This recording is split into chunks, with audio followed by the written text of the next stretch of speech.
స్తోత్రం. ప్రియ సంగమా దేవుని బిడ్డలారా, ఇక్కడ గమనించినట్లయితే పోయిన వారం కూడా మనం చెప్పుకున్నాం కలవరపడవద్దు అంశము. యోహాను సువార్త 14వ అధ్యాయము 1వ వచనంలో, మీ హృదయములను కలవరపడనీయకుడి,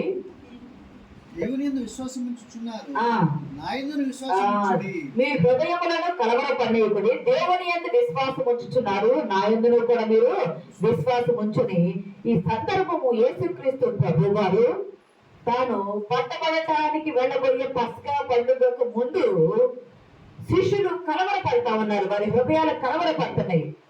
అందుకని యేసుక్రీస్తు ప్రభు అంటున్నాడు, మీరు కలవరపడవద్దు, మీ హృదయాలను కలవరపడనీయవద్దు. ఎందుకయ్యా అంటే, మీరు నా యందు విశ్వాసము ఉంచండి. ప్రతి యందు ఉంచారు కదా, నా యందు కూడా మీరు విశ్వాసం ఉంచండి. ఈ మాట బాధలో ఉన్న వాళ్ళకి, చింతలో ఉన్న వాళ్ళకి, కలవరంలో ఉన్న వారికి, ఆదరణ లేకుండా అశాంతిగా ఉన్న వారికి శాంతిని కలిగించేది, కలవరాన్ని పోగొట్టి ఆదరణ ఇచ్చే మాటగా ఉన్నది. గమనించండి, యేసుక్రీస్తు ప్రభు వారితో పాటు శిష్యులు వలలు బాగు చేసుకుంటా, వలలు పట్టుకుంటా, వాళ్ళ పనులు వాళ్ళు చేసుకుంటా ఉన్నవాడిని ప్రభు వారు ఏం చేశారంటే, మీరు రెండయ్యా అని పిలిచారు. మీరు రెండయ్యా అని పిలవగా ప్రభువు మాట విని ప్రభువుని అనుసరించారు. వాళ్ళు 3.5 సంవత్సరాల పాటు ప్రభుతో ఉన్నారు. ప్రభుతో ఉన్న ఆ శిష్యులు 3.5 సంవత్సరాలైంది. మీకు గుర్తుందా? చూడవలసిన లేదు కానీ కానా వివాహ విషయంలో తల్లి వచ్చయ్యా ద్రాక్షారసం అయిపోయింది అన్నప్పుడు, అమ్మ నా సమయం ఇంకనూ రాలేదు కదా అన్నారు. కానీ ఇక్కడ శిష్యులతో చెప్తున్నారు, మీ హృదయాలను కలవరపడలేదు. ఎందుకు ఆ మాట అంటున్నారు ప్రభు అంటానికి ముందు భాగాల్లో, ముందు అధ్యాయాలు చూస్తే ప్రభు అంటున్నారు, అయ్యా నేను వెళ్ళవలసిన గడియ ఆసన్నమైంది అని ప్రభు వారు ఎరిగారు. నేను వచ్చిన పని ముగిసిపోవస్తుంది. నేను ఎక్కడి నుండి వచ్చానో మళ్ళీ అక్కడికి తండ్రి ఎత్తుకు వెళ్ళాలా.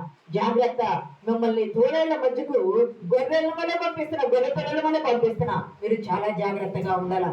జాగ్రత్త, మీరు పాముల వల్ల వివేకం కలిగి ఉండాలా, పావుల వల్ల నిష్కపటం కలిగి ఉండాలని ప్రభు వారు అన్ని చెప్తూ ఉన్నారు. పిలిచింది ప్రభువే, వాళ్ళ పని వాళ్ళు చేసుకున్న శిష్యులను పిలిచింది ప్రభువే. పిలిచిన ప్రభువే ఈయన మాతో ఉంటారనుకునే సమయంలో ఇంక ఈయన మాతో ఉండరు, ఈయన వెళ్ళిపోతారు. శిష్యులకు ఆహారం పెడితే ఆహారం పంచింది శిష్యులే. ప్రజలకు ఆహారం పంచినప్పుడు అది పంచిపెట్టింది శిష్యులే, ఆశీర్వదించింది ప్రభువే. అద్భుతాలు చేసినప్పుడు పరవశించిపోయారు. మా ప్రభువు ఎంత గొప్పవాడు, చనిపోయిన వాడిని బ్రతికించారు, రోగులను గుట్టి స్వస్థతనిచ్చారు, ఇంత జన సమూహం ఈయన మీద పడుతుంది, ఆయన శిష్యులుగా మాకు కూడా ఎంత ఘనత ఉండదని చాలా మీరు ఊహించుకున్నారు. తీరా వీళ్ళ ఊహలన్నీ తలకిందులు అయిపోయినాయి. ప్రభు వారు అంటున్నారు, అయ్యా నేను వెళ్ళవలసిన గడిచింది, మనిషి కుమారుడు పట్టబడుతున్నాడు, సిలువ మరణానికి అప్పగిస్తారు, ఆయన చనిపోతారు, సమాధిలో ఉంటారు, 3వ దినం తిరిగి లేస్తారు. మీరు జాగ్రత్త, మీ హృదయాలను కలవరపడనీయొద్దని శిష్యులకు పదే మాట చెప్తా ఉంటే వీళ్ళు అయోమయం అయిపోతున్నారు. హృదయంలో కలవరం ఉంది. పరిచయులు ఉన్నారు, శాస్త్రులు ఉన్నారు, ప్రధాన యాజకులు ఉన్నారు. వాళ్ళంతా ఎప్పుడు ఈ యేసు ప్రభు వారు దొరుకుతారా, ఈయన పట్టుకుని కొట్టి చంపి శిలువ మరణానికి అప్పగించాలని ఎదురు చూస్తా ఉన్నారు కదా. ఎదురు చూస్తున్నా వాళ్ళు ప్రభువును పట్టుకుని ఏదైనా చేస్తే, ప్రభు చనిపోతే మళ్ళా ఇప్పుడు మేము తిరిగి ఎక్కడికి వెళ్ళాలా? వెనక్కి వెళ్ళి వలలు పట్టుకోవాలా? మళ్ళీ తిరిగి మా పనిలో మేము ఉండాలా? మేమేమి చేయాలా? మమ్మల్ని కూడా పట్టుకొని ఈ ప్రధాన యాజకులు, శాస్త్రులు, వీళ్ళంతా కూడా మమ్మల్ని పట్టుకొని మమ్మల్ని కూడా చంపేస్తారేమో, పరిచయం వీళ్ళని చంపేస్తాడేమో. ఎందుకంటే ప్రభువుతో ఉన్నాము, ప్రభు వారి పద్ధతులు వ్యతిరేకించారు, వారిని బట్టి ప్రభువుని బట్టి మమ్మల్ని కూడా చంపేస్తాడని భయము వారి హృదయంలో ఉంది. ప్రియ సంగమ దేవుని బిడ్డలారా, అలా ఉన్నవాడిని కలవరం చెందవద్దన్నాడు. ఆ రోజు శిష్యులకు చెప్పారు ప్రభువు కలవరం చెందవద్దని. ఈ రోజు అది మనకు కూడా ఉంది. మన జీవితాల్లో చాలా కలవరం లేని వారు లేరు. అంబానీ మొదలుకొని అడుగు తినేవారి వరకు కూడా, అంబానీ అయితేనేమో దాన్ని పెట్టే బిజినెస్ డెవలప్ అయిందో లేదో, ఎంత డెవలప్ అయిందో, పెట్టిన పెట్టుబడి వచ్చిందో రాదో అని ఉంటుంది. అడుక్కునే వారికి ఈరోజు నేను అడుక్కోవడానికి వెళ్తే నాకు భిక్ష వచ్చిందో రాదు. ఎవరి స్థితికి తగ్గట్టు వాళ్ళకి హృదయాల్లో కలవరం ఉంటుంది. అందుకే యెషయాలు అంటారు కదా, 40 అధ్యాయం ఉంటుంది, నా జనులను ఓదార్చుడి యెరూషలేముతో ప్రేమగా మాట్లాడు. అంటే జనులు ఎలా ఉన్నారయ్యా? ఓదార్పు లేకుండా ఉన్నారు, ఆదరణ లేకుండా ఉన్నారు, కలవరానికి గురవుతూ ఉన్నారు. వారితో ప్రేమగా ఉండండి అయ్యా, ప్రేమగా మాట్లాడండి అయ్యా. అంతేకాదు యోహాను 14:10 అంటాడు, మీ అంతా ఎల్లప్పుడూ ఉండటకు నేను మిమ్మల్ని విడిచిపోతున్నాను, మీరు దిగులు పడుతున్నారా? మీరు దిగులు పడవద్దు, ఆదరణకర్త నేను మీకు పంపిస్తాను, ఎల్లప్పుడూ ఆదరణకర్త మీకు తోడుగా అంటాడు, లోకమందు ఆదరణ అనేది లేదు. ఇప్పుడు లేదా, ఇన్ని వేల సంవత్సరాలు అయిన తర్వాత లేదంటే లేదు. బైబిలు అంటే సృష్టి ప్రారంభం మొదలుకొని ఆదాము అమలు చేసే వాళ్ళ నుండే కలవరం స్టార్ట్ అయింది, వాళ్ళ నుండే ఓదార్పు లేనితనం స్టార్ట్ అయింది, వాళ్ళ నుండే ఆదరణ లేనితనం స్టార్ట్ అయింది.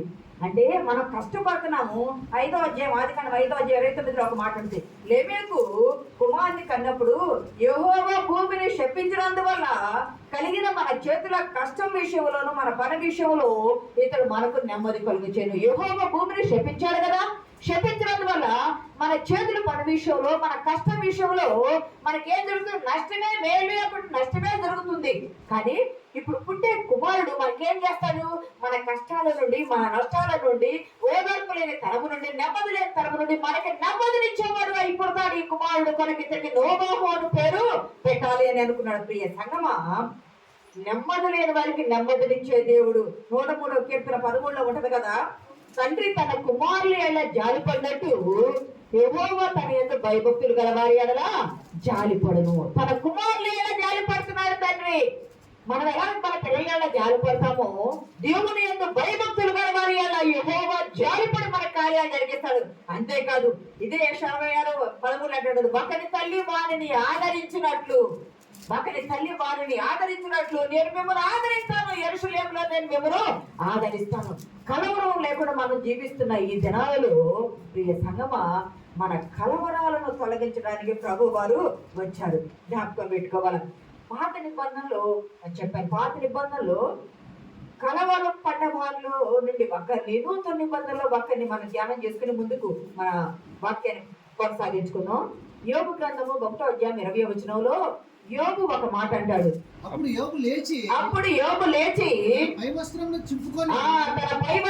చింపుకొని వెంట్రుకలు గొరిగించుకొని నేల మీద సాష్టాంగపడి నమస్కారం చేసి యోబు ఏమంటాడంటే, యోబు లేచి తన పై వస్త్రము చింపుకొని తన తల వెంట్రుకలు గొరిగించుకొని నేల మీద సాష్టాంగపడి నమస్కారం చేసి ఇట్లా అంటాడు. ఏమనంటున్నాడు? ఎందుకు యోబు అలాగ చేయవలసి వచ్చింది? యోబు ఎంత స్థితిమంతుడయ్యా అనంటే, ఇప్పుడు ఊజ్ అనే ప్రాంతం ఏదుము ప్రాంతము దక్షిణ అరేబియా ప్రాంతానికి దగ్గరగా ఉంటది. అక్కడ రాజులకు అప్పించే అంత శక్తి కలిగిన వాడుగా యోబు ఉన్నాడు. అటువంటి యోబుకు కలవరం కలిగింది. ఎంత కలవరం కలిగింది? యోబు ఎంత స్థితిమంతుడు అంటే మనం చదువుకున్నా, ధ్యానం చేసాం, అందరికి తెలిసిందే. అతనికి 7,000 గొర్రెలు ఉన్నాయి. జ్ఞాపకం పెట్టుకోవాలా, 7,000 గొర్రెలు ఉన్నాయి, 3,000 ఒంటెలు ఉన్నాయి, 1000 ఎడ్లున్నాయి, 500 ఆడగాడుదులు ఉన్నాయి, 10 మంది సంతానం ఉన్నారు. ప్రియ సంగమా, 10 మంది సంతానం ఉన్నారు. అయితే గమనిస్తే కలవరం ఎందుకు వచ్చిందయ్యా అని మనం చెప్పుకోవడానికి ముందు ఒక్కరోజే వచ్చింది యోగులకు కలవరం. ఒక్కరోజే కలవరం అంతా కలిగింది. తన పిల్లల కొరకు ఏదైనా పాపం చేస్తారేమని అరుణోదయమని లేచి బలి అర్పణ చేసి వారి నిమిత్తం ప్రార్థన చేసే యోగుకి దేవుడు ఇప్పుడు కలవరాలు కలగడానికి కారణం గమనించండి.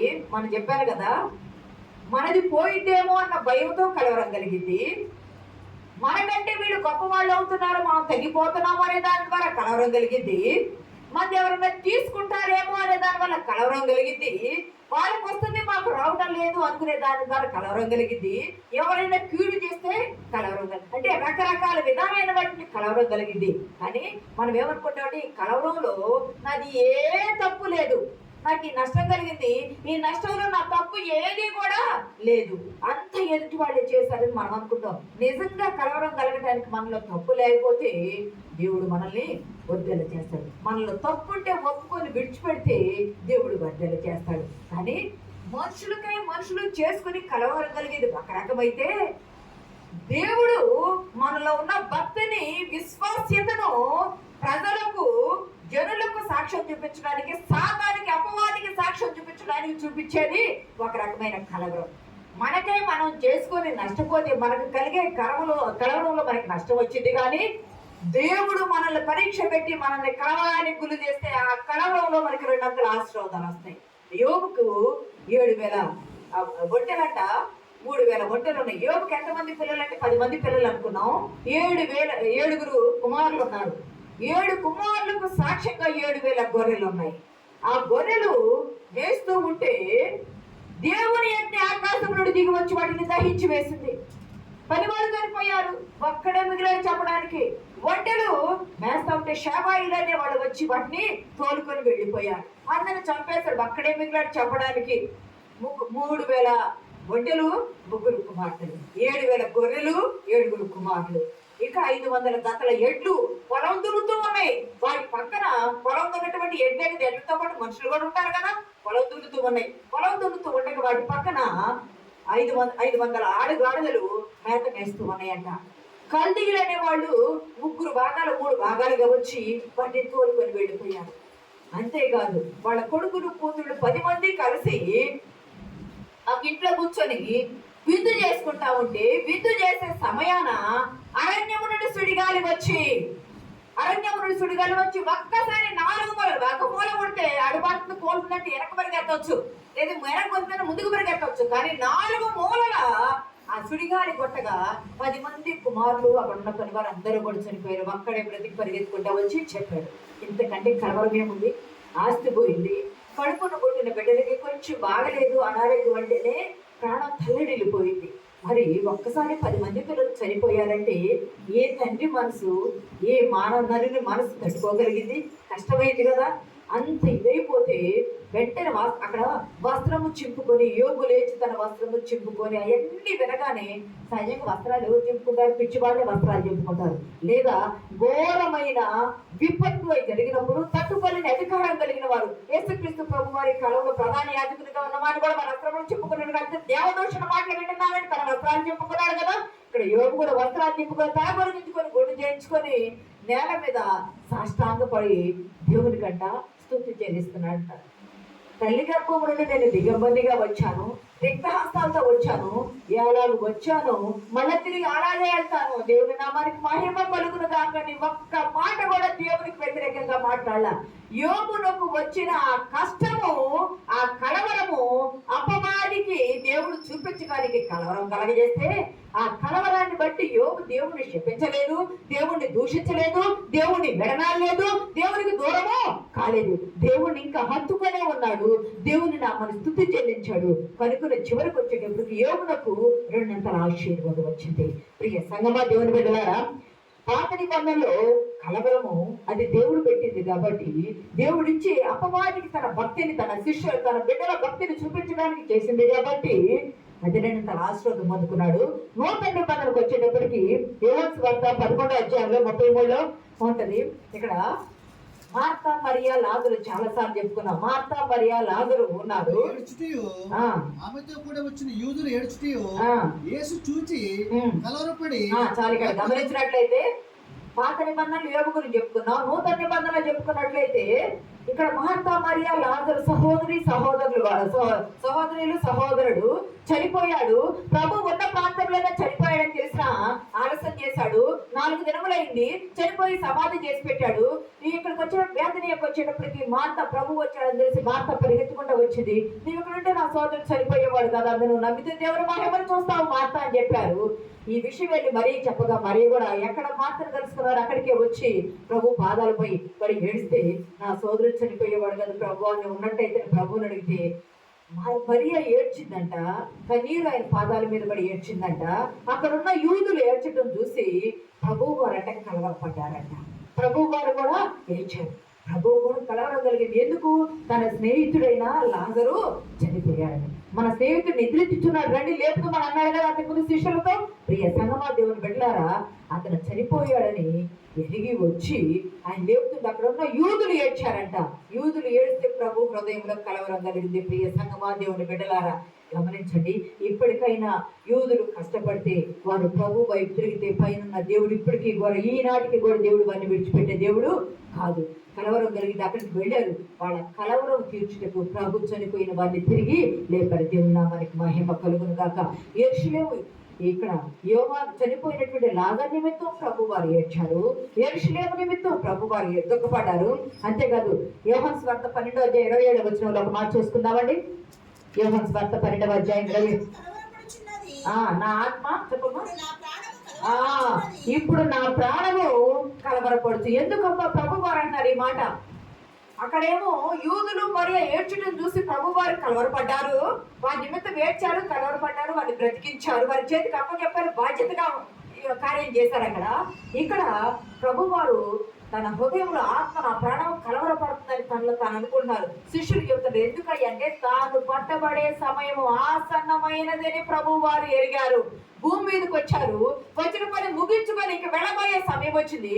సమయం వెళ్ళబోయే ముందు ఇన్ని రోజులు అద్భుతాలు చేశారు, సంతోషంగానే బాగానే ఉన్నది. కానీ పరిశుద్ధుడైన దేవుడు, మనం చాలా మంది అంటారు కదా, అబ్బా వీళ్ళు ఎంత మారిపోయారు, వీళ్ళు ఎంత మారిపోయారంటే చూడటానికి బాహ్యంగా దరిద్రుడు ధనవంతుడైతే మారిపోయినట్టు కాదు. దరిద్రుడు ధనవంతుడైతే లేదా పేదవాడు ఐశ్వర్యవంతుడైతే మారిపోయినట్లు కాదు.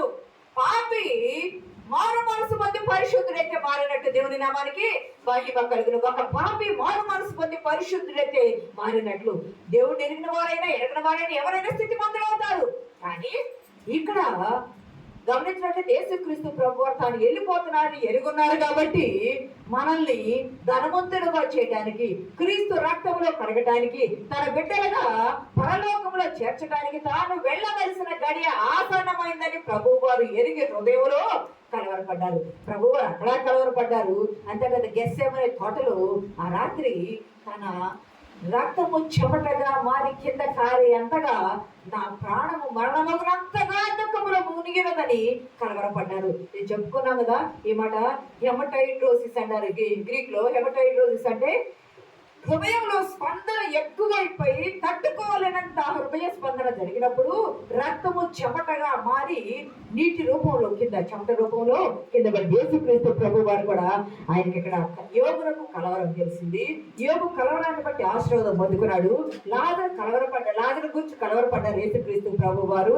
అంతేకాదు తన ప్రాణముల నిమిత్తం కూడా ఆయన కలవరపడ్డాడు. ఏడ్చుటన్నా, దుఃఖం అన్నా, కలవరం అన్నా, దయ, జాలి, కరుణ ఇవన్నీ కలిగిన దేవుడు, నొప్పి, బాధ అన్ని ఎరిగిన దేవుడు. ఆయన మేకులతో కొట్టినప్పుడు నొప్పిని అనుభవించాడు కదా. ఆయన దూషించినప్పుడు దోషంలో ఉన్న ఆ పలుకుల మాటల ఆ బాధను అనుభవించాడు కదా. సిలువను మోసేటప్పుడు ఆ నొప్పిని భరించాడు కదా. మన కొరకు అన్ని గాయపరచబడి అన్ని నలగొట్టబడిన స్థితిలో ఉన్న ప్రభువారు నొప్పిని, బాధను, కష్టమును, కన్నీటిని, కలవరాన్ని అన్ని ఎరిగిన దేవుడు పాపాన్ని కూడా ఎరిగాడు. పాపం లేని పరిశుద్ధుడే కదా. మరి ఈ గిన్నెలోని ఏమిటి? పాపం అనేదే కదా. ఆ గిన్నెలోని పాపాన్ని తన మీద నింపుకున్నాడు కాబట్టి అంత కలవరం కలిగాడు ప్రభు. ఆ కలవరాలన్నింటినీ తీర్చడానికి ప్రభు వారు వచ్చారు. అసలు లోకంలో కలవరం లేని వారు ఎవరు లేరు. పిల్లలు చదువుకుంటుంటే పిల్లలు బాగా చదువుతారో లేదో కలవరం ఉంటుంది. హాస్టల్స్లోనో, స్కూల్స్లోనో, కాలేజీలోనో మన సహోదరు నాకు ఫోన్ చేసింది, అమ్మ పిల్లడు 10th టాప్ వచ్చాడు, ఇంటర్లో ఫస్ట్ ఇయర్ టాప్ వచ్చాడు, సెకండ్ ఇయర్కి వచ్చేసాడు. సెకండ్ ఇయర్కి వచ్చేటప్పటికి మెంటల్లీగా పిల్లడు డిప్రెషన్ అయిపోయాడంట. ఎందుకు ఏమైందో తెలియదు, ఈవిల్ స్పిరిట్ పడినట్టు అయిపోయాడంట. ప్రార్థన చేయడం అమ్మని ఫోన్లు మన చర్చకు ప్రేర్ చేయడం అమ్మని ప్రేర్ చేయించుకుంది. పిచ్చి పిచ్చిగా పాలిటిక్స్గా మాట్లాడటం, నేనే జీసస్ క్రైస్ట్ అవుతాను ఇవన్నీ అంటాము. చాలా వాళ్ళకి బాధ గురి చేసింది. నిలబెట్టి హైదరాబాద్లో ఉంటే పిల్లల్ని దగ్గర పెట్టుకున్నారు. ఇంకొక 4 నెలలు అయితే ఇంట్లో సెకండ్ ఇయర్ వస్తుంది. అంటే పిల్లల్ని పంపిస్తాము, వాళ్ళ స్థితి ఎలా ఉంటుందో తెలియదు, అక్కడ ఆరోగ్యం ఉంటుందో ఉండదో తెలియదు, అక్కడ చదువు బాగుంటుందో లేదో తెలియదు, అక్కడ ఆహారం బాగుంటుందో లేదో తెలియదు, మంచి స్నేహితులు ఉంటారో లేదో తెలియదు. అన్నీ మనం అనుకుంటాం. ఫోర్స్ కొంటాం, ట్యాక్స్ కొంటాం, ల్యాప్టాప్లు కొంటాం, అన్నీ అంతే. ఆరోగ్య నిమిత్తం మనకు కలవరం ఉంటుంది. పిల్లలు చెప్పుకోలేని బలహీనతలు వాళ్ళకి రావచ్చు. మనం అన్ని పోనిస్తున్నాం, వీడు సరిగ్గా యూజ్ చేస్తున్నారో లేదో అనే కలవరం మన హృదయాల్లో ఉంది. మంచిగా యూజ్ చేసుకుంటే పర్వాలా. ఇప్పుడు చిన్న పిల్లలు, అమ్మ వాళ్ళ దగ్గర ఒక చిన్న పిల్లవాడు 2 సంవత్సరాలు కూడా ఉండవు, జాబ్కి వెళ్తారు. వాళ్ళు పనులు చేసుకుంటా సెల్ ఆన్ చేసి ఉయ్యాల్లో పిల్లవాడిని చెవి దగ్గర పెట్టి ఆ పాటలు వింటేనే నిద్రపోయేవాడు. పాటలు లేక నిద్రపోయేవాడు కదంట. విని విని విని విని వాడికి మాటలు రాకుండా అయిపోయి ఆ సౌండ్ పెడితేనే ఇది అయిపోయింది. ఆ మాటలు లేవు, వినికిడి లేదు, మాటలే వినికిడి లేవు, అబ్నార్మల్ అయిపోయాడు పిల్లాడు. చిన్న పిల్లవాడు, 2 సంవత్సరాల పిల్లవాడు. అంటే 5-6 నెలల దగ్గర నుండి ఉయ్యాలో సెల్ పెట్టడం అలవాటు చేశారు. అంటే ప్రతిదీ వాళ్ళు ఒక్కగానొక కుమారుడు, తొలిచూరి సంతానం, కలవరము, హృదయాలు అనేకమైన చేతులు ఉంటాయి. గమనించండి, మనం ఒక ఇల్లు కట్టాలనుకుంటాం, కట్టాల్సిన ఇల్లు మధ్యలోనే ఆగిపోతే అది పూర్తయిద్దో లేదో అని కలవరం. డబ్బులు లేదు అనేది ఒక కలవరం అయితే, జనం మా గురించి ఏమనుకుంటున్నారు కలవరం. మందిరం కట్టాలనుకుంటాం, సగంలోనే అయిపోయింది. దేవుని చిత్తమయ్యా, దేవుని చిత్తం లేక ఆగిపోయిందో తెలియదు, దేవుడు మన కట్టడం ఇష్టం లేక ఆగిపోయిందో మనకు తెలియదు, కానీ ప్రజలు ఏమనుకుంటారో అని కలవరం మనలో ఉంటుంది. ఎక్కడ మమ్మల్ని చిన్న చూపు చూస్తారో, వీళ్ళకంటే తక్కువ ఉన్నాము ఎక్కడ చిన్న చూపు చూస్తారు, వీళ్ళకంటే ఎక్కువ ఉంటే ఎక్కడ మా మీద వ్యసన పడతారు. ప్రతి దాని నిమిత్తం కలవరం కలవరం కలవరం. కలవరం రాకుండా ఎవరున్నారు? పంట వేస్తాం, సకాలంలో వర్షాలు రాక కలవరం. పంటలు పడుతాయి, ఆ ధాన్యం మంచిగా రేటు వచ్చిన తర్వాత ఒక కలవరం. తీసుకెళ్ళి ధాన్యము ఆ గిడ్డెగ్గర వదిలిపెట్టే వరకు కూడా వర్షం వచ్చి తడిసి దేవునికి కలవరం. మానవునికి కలవరాలు లేకుండా ఉంటుంది ఏది కూడా లేదు. యోగం కలిగిన కలవరము ఆర్థిక పరమైన కలవరం.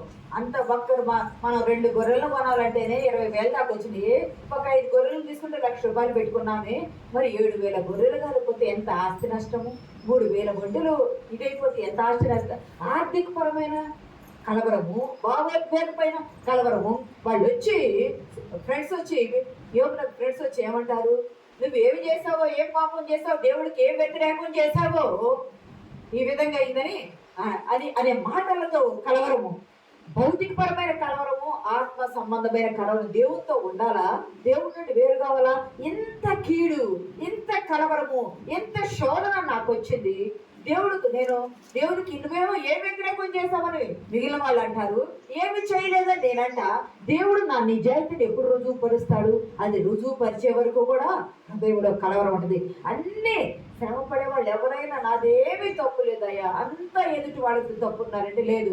2 చేతులు కలిస్తేనే తప్పు అవుతుంది, 2 చేతులు కలిస్తేనే తప్పు అవుతుంది. ప్రియ సంగమా, ఈ బాధ తప్పించే వాళ్ళు ఎవరు లేరు, కానీ ఈ బాధలు పడతాము, అన్నీ చేస్తాము, కానీ దేవుని సన్నిధికి వచ్చి దేవుని సన్నిధానంలో గోజాం.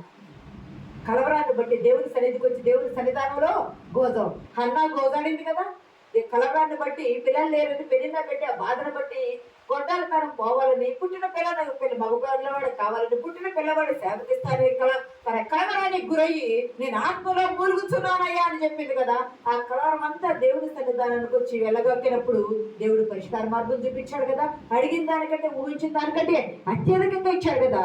ప్రియ సంగమా, దేవుని బిడ్డలారా, మనకై మనం చేసుకునే శోధన అది జయించుకోవాలంటే దాని ద్వారా దేవుని సన్నిధికి రావాలి. దాని ద్వారా మనకు నష్టమే కానీ మనకి మేలు జరగదు. దేవుని సన్నిధికి వస్తే ఆ నష్టాన్ని, ఆ కష్టాన్ని దేవుడు ఆశీర్వాదంగా మారుస్తాడు. మన కలవరాన్ని సాతానుకు, అపవాదికి, ఇతరులకు, రక్షణ లేని వారికి సాక్ష్యంగా నిలవబెట్టడానికి వచ్చిన కలవరం అయితే, ఆ కలవరాన్ని జయించే శక్తిని మనం తొలగించు ప్రభు అనొద్దు, కానీ జయించే శక్తిని నాకు నీ నామం లేవు ప్రభా. ఈ కలవరాన్ని బట్టి నాకు పాఠం వచ్చింది, కలవరాన్ని బట్టి నాకు గుణపాఠం వచ్చింది, పాఠం వచ్చింది, గుణపాఠం వచ్చింది. దాని ద్వారా ఎలా ఉండాలో నేను నేర్చుకుంటాము. సంతోషం ఉంటే దేవుడని, సంతోషం లేకపోతే దేవుడు లేడని విడిచేవారుగా మనము ఉండవద్దు. ప్రియ సంగమా, ఈ కలవరాన్ని మనం జయించాలి కదా. కలవరాలను జయించాలంటే మనం ఏమి చేయాలా అని అనుకున్నప్పుడు, కలవరాలను జయించాలంటే 4 మెట్లు అని అనుకున్నాం. మొదటి మెట్టు విశ్వాసము. మొదటి మెట్టు విశ్వాసం. ప్రియ సంగమా, దేవుని బిడ్డారా, విశ్వాసం అనే మెట్టును మనం ఎక్కాలి. మొదటి విశ్వాసం. యోహాను సువార్త 14:1 ఉంది, నా యందు విశ్వాసం ఉంచువాడు నా యందు విశ్వాసం ఉంచుతున్నారు, తండ్రి యందు విశ్వాసం ఉంచుతున్నారు, నా యందును మీ హృదయములను కలవరపడేయకుడి. తండ్రి యందు మీరు విశ్వాసం ఉంచుతున్నారు, నా యందు కూడా మీరు విశ్వాసం ఉంచండి. గమనించండి, మొట్టమొదటి కలవరాన్ని, ఈ బాధని, ఈ చింతని, దుఃఖాన్ని, వీటన్నిటిని, మనకున్నటువంటి వీటన్నిటిని, లోకంలో ఉన్న వీటిని మనం జయించుకోవాలి అంటే మనకు కావలసిన మొట్టమొదటి విశ్వాసము. విశ్వాసాన్ని దేంతో పోల్చారు అంటే లంగర్తో పోల్చారు. యాంకర్ అంటారు కదా, చెప్పారు కదా, ఇప్పుడు ఒక ప్రోగ్రామ్ జరుగుతుంది టీవీలో, బోర్కి వెళ్ళిపోతా ఉంటుంది.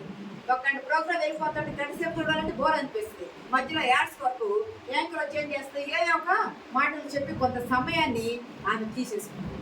ఇక్కడ కలవరం మనకి ఎలా ఉంటాయి అంటే సముద్ర తరంగాల వలె మనకు కలవరం ఉంది. ప్రియ సంగమా, దేవుని బిడ్డలారా, సముద్ర తరంగాల వలె మనకు కలవరం ఉంది. మానవుని జీవితంలో చింత, కలవరం నిండి ఉండగా లోకములో సమాధానము లేకుండా ఉన్న స్థితిలో మనల్ని సమాధానముతో నిలవబెట్టేది ఏమిటయ్యా అంటే విశ్వాసం అనే లంగరు.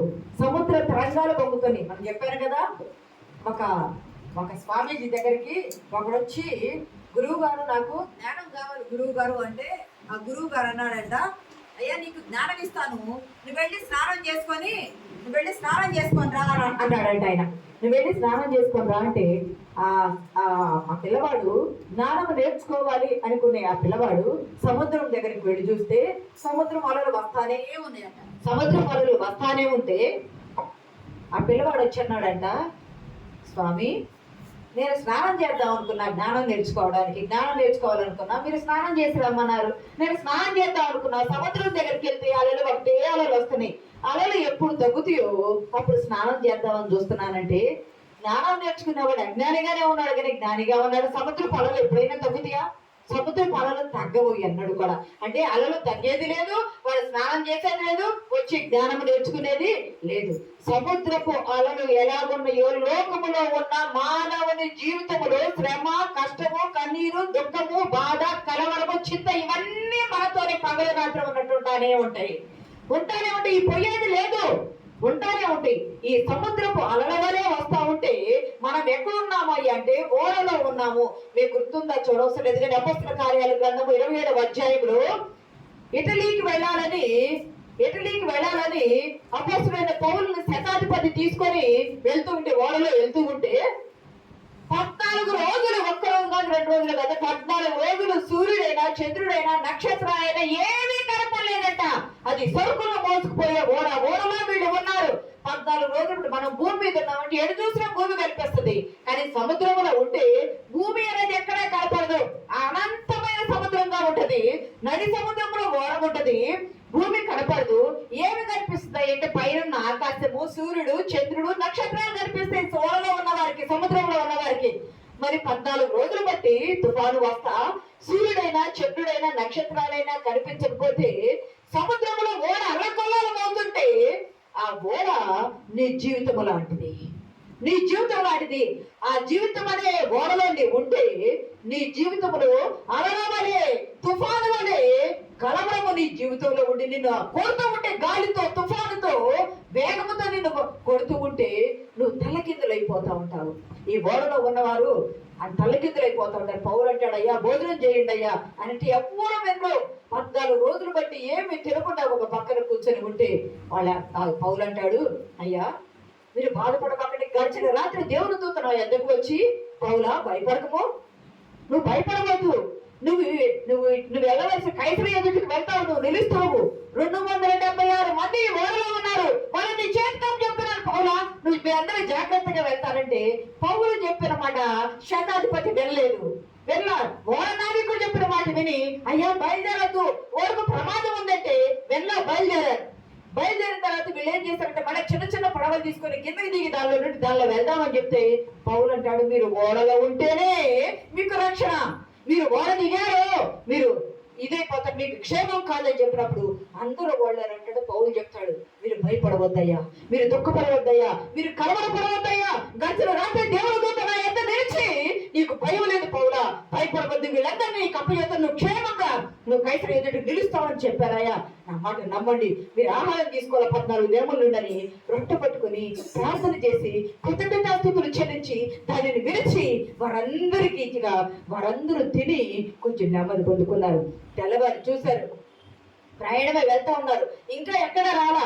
2 సముద్రములు కలిసిన స్థలములకు వచ్చి ఓడ అక్కడ కూరుకొని పోయిన రీతిగా ఉండి ఏమి చేయాలి వాళ్ళకి తోచల. ఆ రాత్రి తెల్లవారు వాళ్ళు ఏం చేస్తారంటే 4 లంగర్లు తీసుకొని వచ్చేస్తారు. గమనించండి, ఓడ అలలు తిప్పుతా ఉన్నాయి, ఓడ దాని మీద ఉంటే ఎటు పడితే అటు కొట్టుకుపోయింది. కానీ లంగరు వేస్తే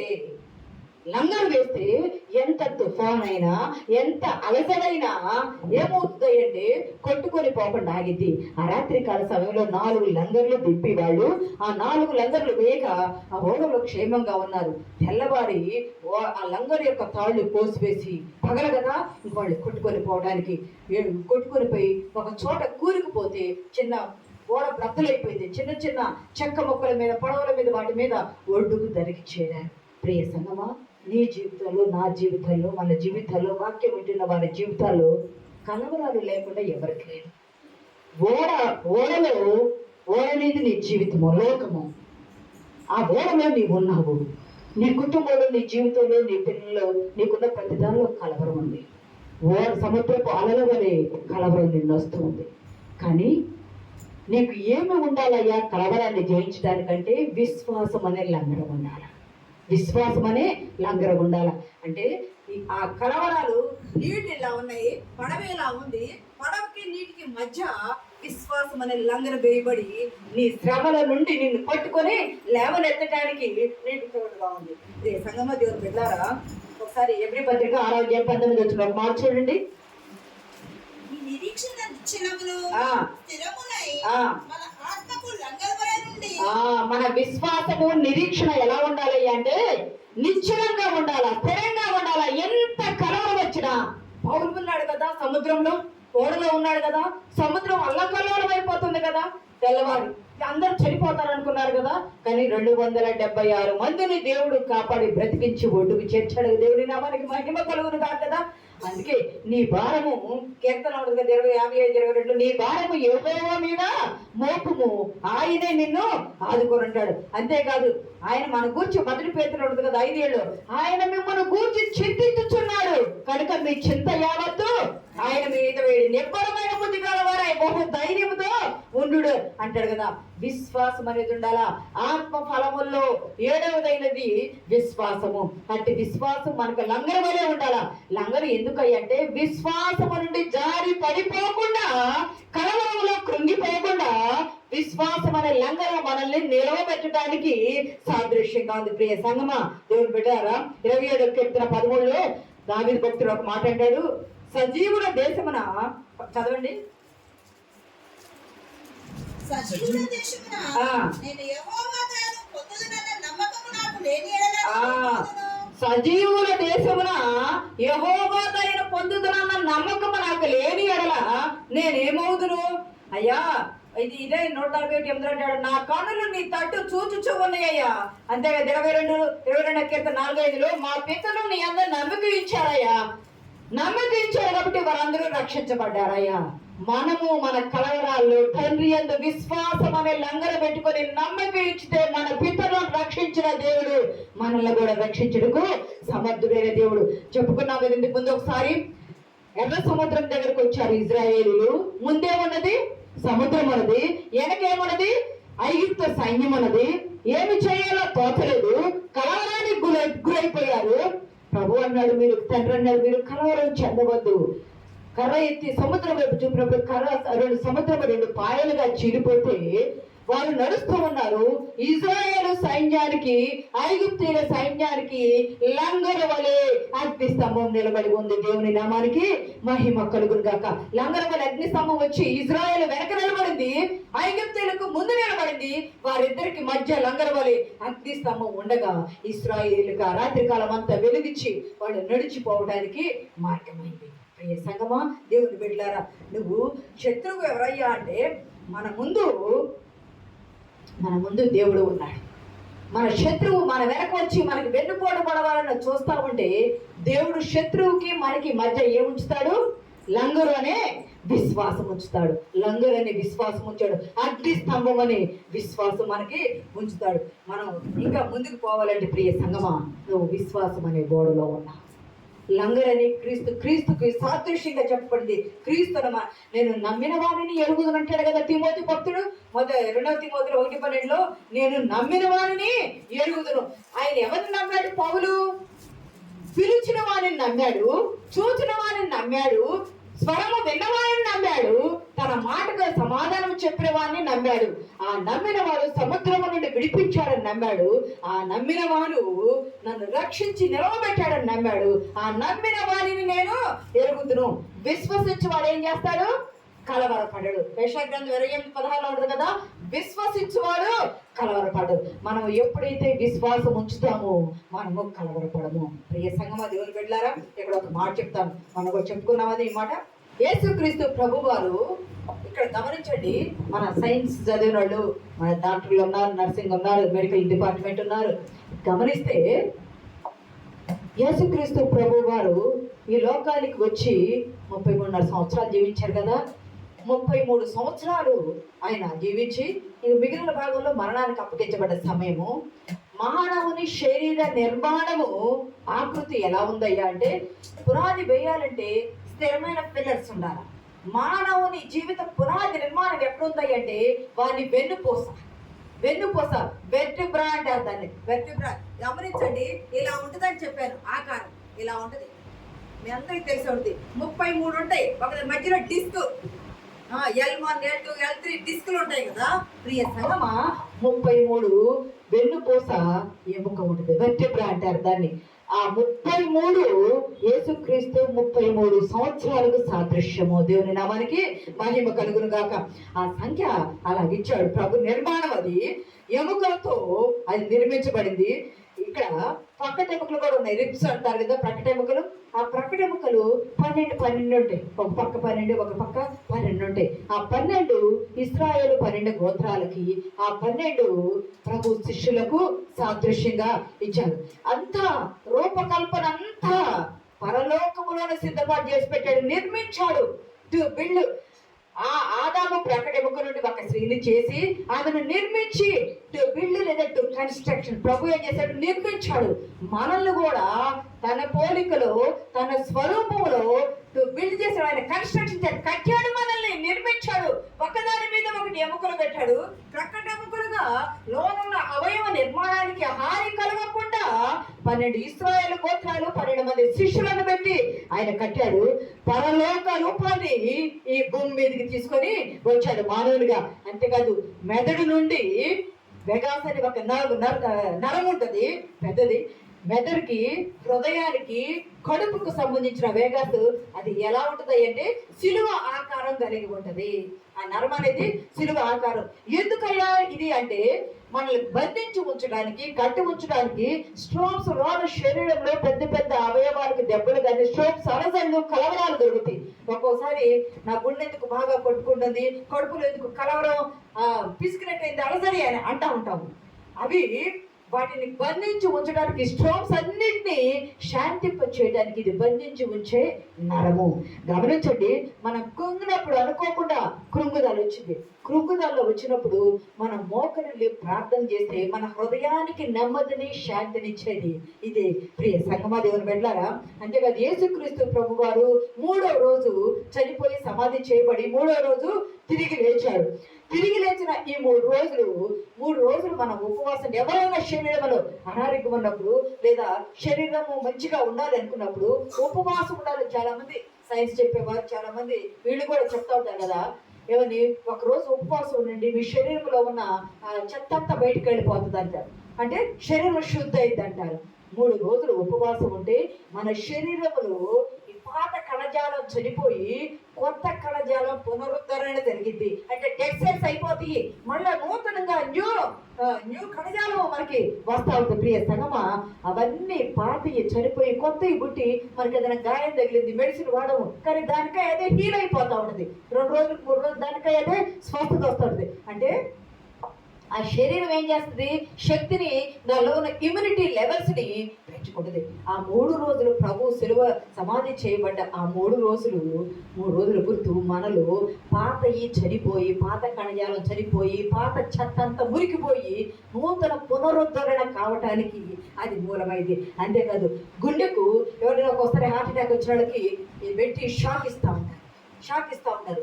ఎందుకంటే మనలో విద్యుత్ శక్తి మన గుండెకు ఉంటుంది, రక్త సరఫరా స్పందన అనేది ఉంటుంది. ఆ తాకిడికి మనం ప్రార్థించినప్పుడు, మోకరిల్లి ప్రార్థించినప్పుడు మెదడు శక్తినిచ్చి మెదడు వెలిగిద్దంట. ఎక్కడ? ఈ గుండెలో స్పందన పెరిగి మనం ప్రార్థించినప్పుడు మన మెదడు ప్రకాశిస్తుంది, నెమ్మది కలిగి పీస్ వచ్చినట్టుగా ఉంటుంది. అంతేకాదు మనం ఏడ్చేటప్పుడు కన్నీళ్ళు వస్తాయి, నవ్వేటప్పుడు నీరు వస్తాయి. నవ్వేటప్పుడు వచ్చిన కన్నీటికి, ఏడ్చేటప్పుడు వచ్చిన కన్నీరికి ఆ జిగురు రసాయనంలో తేడా అనేది ఉంటుంది. దేనికి ఏడుస్తున్నాము అనేది కూడా తెలియజేస్తాయి. రక్తము మాట్లాడిద్దని చెప్పుకున్నాం. ఏవేలు కయ్యను చంపినప్పుడు ఏవేలు రక్తము భూమిలో నుండి మొరపెట్టింది కదా, మాట్లాడింది కదా దేవునితో. అంతేకాదు ఎముక రక్తమే మాట్లాడింది. ఎముకలు జ్ఞాపకాలను జాగ్రత్త చేస్తాయి. మన ఫ్లైట్ యాక్సిడెంట్ అయింది కదా, అహ్మదాబాద్ అక్కడ అయింది కదా, అక్కడ అయినప్పుడు అంతమంది చనిపోయారు, వెంట్రుకలు కాలిపోతాయి. చేస్తే గోర్లు లేకపోతే వెన్నుపూస నుండి, ఎముక నుండి DNA చేసుకోవాలన్న వాళ్ళని చెప్పి DNA చేస్తారు. ప్రియ సంగమా దేవుని బిడ్డలారా,